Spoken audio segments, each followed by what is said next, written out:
संभल police ने सनसनीखेज खुलासा किया है। बीमा गिरोह के सदस्य पहले कराते थे जीवन बीमा, फिर कर देते थे हथौड़े से कुचलकर निर्मम हत्या।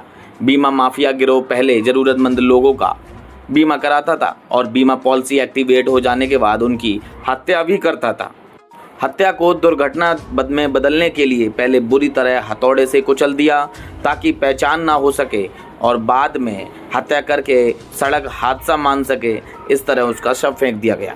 पुलिस के मुताबिक यह ग्रुप कई राज्यों में सक्रिय था और अब तक लाखों नहीं बल्कि करोड़ों की बीमा राशि भी हड़प चुका है। फिलहाल पुलिस ने इस गिरोह के 7 लोगों को गिरफ्तार कर लिया है और कड़ी पूछताछ के बाद भी जेल भेज दिया है। सवाल यह है कि इतना बड़ा जीवन बीमा पॉलिसी कराकर हत्या करने वाला गिरोह अब तक कितने मासूम लोगों को अपनी इस साजिश का शिकार बना चुका है। आपको बता दें कि जनपद संभल पुलिस ने एक ऐसे खतरनाक गिरोह का भंडाफोड़ कर दिया जो पहले लोगों का जीवन बीमा कराता था, फिर सुनियोजित तरीके से हथौड़े से सर कुचलकर उसकी निर्मम हत्या कर देता था। इस गिरोह का मकसद बीमा की बड़ी रकम हड़पना था। पुलिस की जांच में सामने आया कि गिरोह के सदस्य पहले जरूरतमंदों का बीमा कराया, उसके बाद उन्हें अपना शिकार बनाया। उन्हें बहला फुसलाकर बीमा पॉलिसी करवाई जाती थी जिसमें नामित लाभार्थी गिरोह का सदस्य होता था। कुछ समय बाद योजनाबद्ध तरीके से व्यक्ति की हत्या कर दी जाती है और निर्मम हत्या करने के बाद उसे रोड एक्सीडेंट दिखाने के लिए रोड किनारे फेंका जाता है, जिससे कि जल्द ही उसकी पहचान ना हो सके और उसकी मौत का कारण रोड एक्सीडेंट समझा जाए। बीमा राशि वसूली जाती थी। फिलहाल पुलिस ने कार्रवाई करते हुए इन सदस्यों को गिरफ्तार कर लिया है। विजेता न्यूज़ के लिए संभल से मोहम्मद इरफान की रिपोर्ट। अपराध एवं अपराधियों के विरुद्ध प्रभावी कार्रवाई करने के क्रम में जनपद संभल की पुलिस टीम द्वारा निरंतर अंतर्राज्यीय बीमा गिरोह के सदस्यों के विरुद्ध कार्रवाई की जा रही है। इसी के क्रम में आज जनपदीय पुलिस द्वारा एक ऐसे गिरोह का खुलासा किया जा रहा है जिन्होंने बीमा क्लेम की राशि को हड़पने के लिए अभी तक 2 हत्याओं को एक्सीडेंट का रूप दिखाते हुए कारित किया है और 1 हत्या की प्लानिंग इनके द्वारा की जा रही थी। पूरा घटनाक्रम इस प्रकार है कि जो हमारा मूल मुकदमा था 13/25 जो कि थाना रजपुरा पे पंजीकृत था, जिसमें पहले 2 अभियुक्त ओंकारेश्वर मिश्रा करण और अमित पकड़े गए थे, उसी में एक अन्य अभियुक्त शाहरुख की गिरफ्तारी फरवरी 2025 के अंदर की गई थी।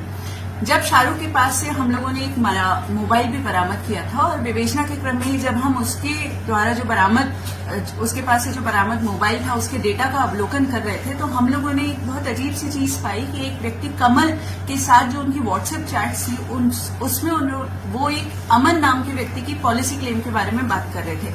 अमन की हम लोगों ने जब देखा तो 7 कुल पॉलिसी थी जिनकी जो कि HDFC, Ergo, ICICI, Lombard, SBI, Aditya Birla इत्यादि कंपनियों की थी और जिसकी कुल वैल्यू 2 करोड़ 70 लाख थी। अमन की क्लेम की बात चल रही थी। हम लोगों ने ये भी देखा कि उसकी एक FIR जो कि जिसमें कि उसकी मृत्यु एक्सीडेंट से होना दिखाई गई थी, जो कि थाना रहरा जनपद अमरोहा पे मुकदमा पंजीकृत था वो थी। उसके अलावा FR की जो कॉपी थी वो भी थी। क्लेम के डॉक्यूमेंट्स को जब हम लोगों ने गहनता से देखा तो उसके अंदर PM रिपोर्ट और पंचनामा भी संलग्न था और PM रिपोर्ट को जब देखा गया तो अमन के शरीर पे एक्सीडेंट की चोट दिखाने के बावजूद पूरे शरीर पे कहीं पे भी कोई खरोच भी नहीं थी और मात्र सर पे 4 बड़ी इंजरीज थी, जिसमें 2 छोटे 3/5 सेंटीमीटर की बोन डीप इंजरीज थी। हमें इस बात का संदेह हो गया क्योंकि हम बीमा गिरोह पे लगातार काम कर रहे थे कि ये एक एक्सीडेंट ना होकर एक सुनियोजित हत्या हो सकती है। इसलिए हमारे द्वारा एक रिपोर्ट प्रेषित की गई कि इसमें अग्रिम विवेचना की आवश्यकता है और DIG सर के आदेश से अमरोहा से ये विवेचना जो है थाना रजपुरा में ट्रांसफर हुई। इसी की विवेचना के दौरान जो हमने दस्तावेजों से 2 प्रमुख अभियुक्तों को चिन्हित किया था, उनका नाम था कमल और वीर प्रकाश, जो कि धनारी के रहने वाले हैं। इन लोगों को हम लोगों ने बुलाया और इन लोगों से गहनता से जब पूछताछ की गई तो इन लोगों ने स्वीकार किया कि इनके द्वारा बीमा क्लेम की राशि को हड़पने के लिए अमन की हत्या की गई, जो कि इनकी सगी मौसी की लड़की का लड़का था। इनकी मौसा जी की डेथ हो चुकी थी और मौसी की लड़की की भी डेथ हो चुकी थी।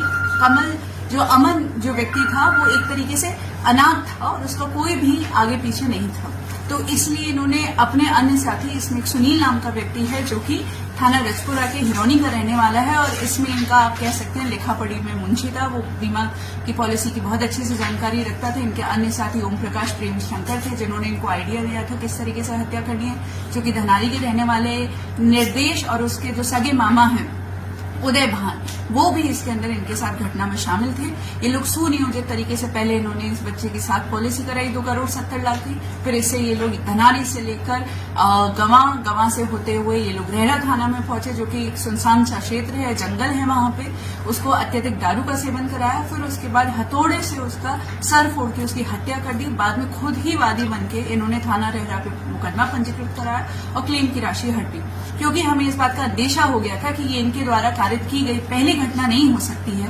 तो इनसे गहनता से और पूछताछ की गई। उन्होंने पूछताछ में फिर से कबूला कि इन्होंने एक अन्य व्यक्ति सलीम, उसी की भी बिल्कुल इस तरीके से हत्या करी थी, जिसकी हत्या में एक बाबू नाम का शख्स भी शामिल था। सलीम भी इसी तरीके से नवयुवक था, जवान था, उसके भी पहले हथौड़े से सर फोड़ के थाना रेहड़ा क्षेत्र में ही हत्या की गई और उसके ऊपर गाड़ी चढ़ा दी गई, ये दिखाने के लिए कि उसकी हत्या, उसकी जो मृत्यु है वो भी एक्सीडेंट में हुई है।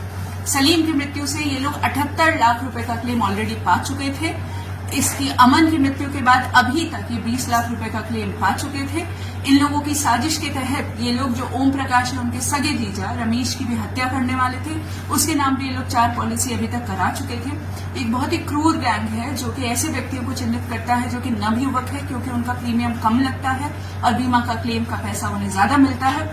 उन लोगों को चिन्हित करते हैं, बर्बरता पूर्वक उनका सर फोड़ के उनकी हत्या कर देते हैं और उस हत्या को एक्सीडेंट का रूप दिखाते हुए बाद में क्लेम की राशि को प्राप्त कर लेते हैं। इन लोगों को हत्या का दोषी मानते हुए आज मुकदमा अपराध संख्या 345/23 में अंतर्गत धारा 420, 302, 201, 475, 120B IPC में गिरफ्तार कर न्यायिक अभिरक्षा में भेजा जा रहा है। मैम, कितने मामलों के इस तरह की जो बीमा गैंग के, तो कितने आरोपी अब तक जेल भेज चुके हैं? ये जो हमारी गैंग है, इनके द्वारा 2 हत्याएं की गई हैं और उसके अलावा 1 हत्या की इनकी प्लानिंग थी, परंतु इससे पहले जनपद संभल की पुलिस द्वारा 2 इसी तरह की हत्याओं का अनावरण पिछले 10 दिनों में किया गया है। एक थाना चंदौसी के अंदर एक दरियाब नामक विकलांग व्यक्ति की इसी तरीके से हत्या की गई थी और बाद में उसे एक्सीडेंट का रूप दिया गया था।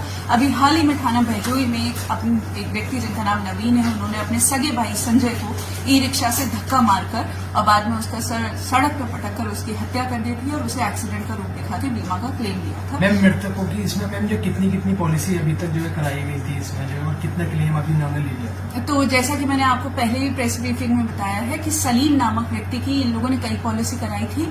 उनका एक मणिपाल का 50 लाख रुपए नहीं आया था, उसके बावजूद उनके पास अभी तक 78 लाख रुपए आ चुके थे। उसके अलावा जो अमन है, अमन की इन लोगों ने 2,70,00,000 की पॉलिसी कराई थी। 20 लाख रुपए का क्लेम ये अभी तक प्राप्त कर चुके थे। जिनको ये मारने वाले थे उनकी ये 4 पॉलिसी काफी अच्छे वैल्यू की अभी तक करा चुके थे।